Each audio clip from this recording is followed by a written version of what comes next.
விளையாடுற நேரம் இந்த ஸ்கூலுக்கு போய் ரெடி ஆகி பஸ் இப்ப வந்துடும். நானும் போய் சமைச்சு ரெடியா எடுத்துட்டு வந்துடுறேன். சரிம்மா. பசங்களா, ஸ்கூலுக்கு டைம் ஆயிடுச்சு. பேக் எல்லாம் எடுத்து வச்சுட்டீங்களா? ஹோம்ஒர்க் செஞ்சுட்டீங்களா? ஆமாம்மா, ஹோம்ஒர்க் முடிச்சிட்டோமே. ஆமா, நான் பேக் பண்ணிட்டேன். லீவ் முடிஞ்சு ஸ்கூலுக்கு போறீங்க, நல்லா ஹாப்பியா படிங்க.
எங்களுக்கு இனிமேல் போரின் சத்தம் கேட்க வேண்டாம். நாளை என்ன நடக்குமோ என்ற பயத்துடன் வாழ வேண்டாம்.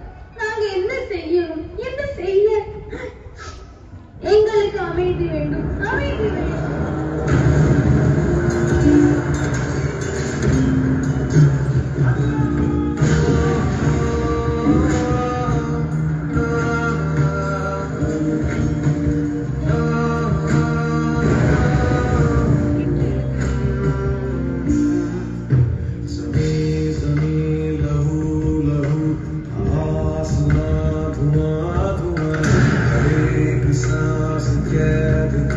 कटी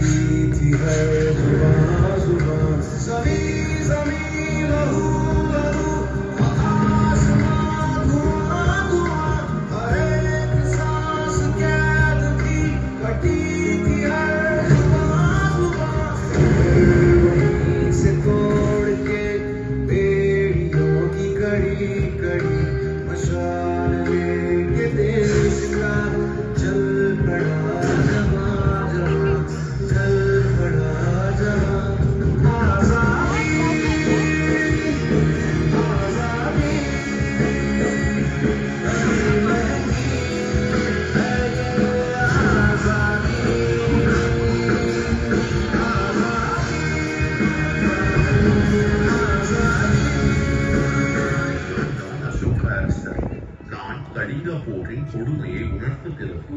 வாழை எழுத்து, அறம், அன்பு, கருணை ஆகியவற்றின் மூலம் என் நாட்டில் அமைதியை வளர்த்தேன். நான் மகாத்மா காந்தி.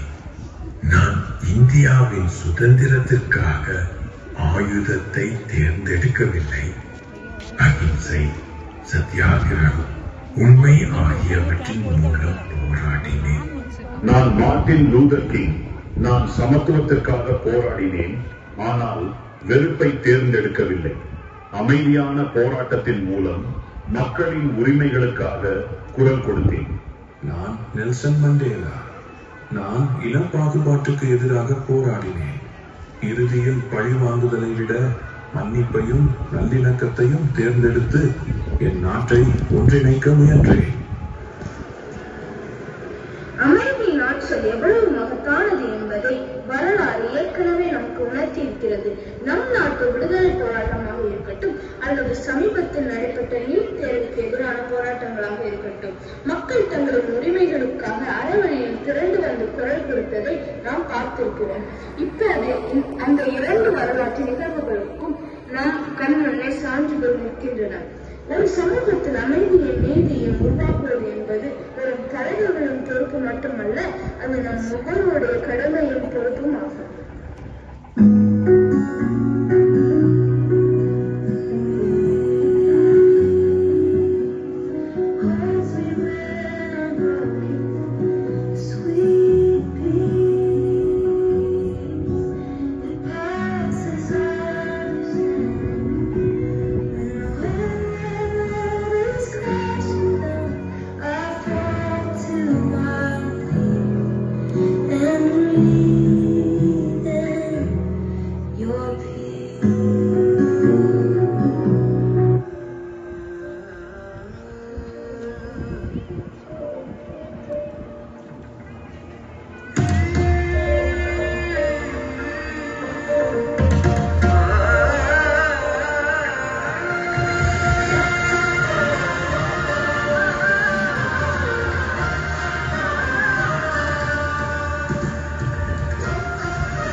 तेरी रहमत का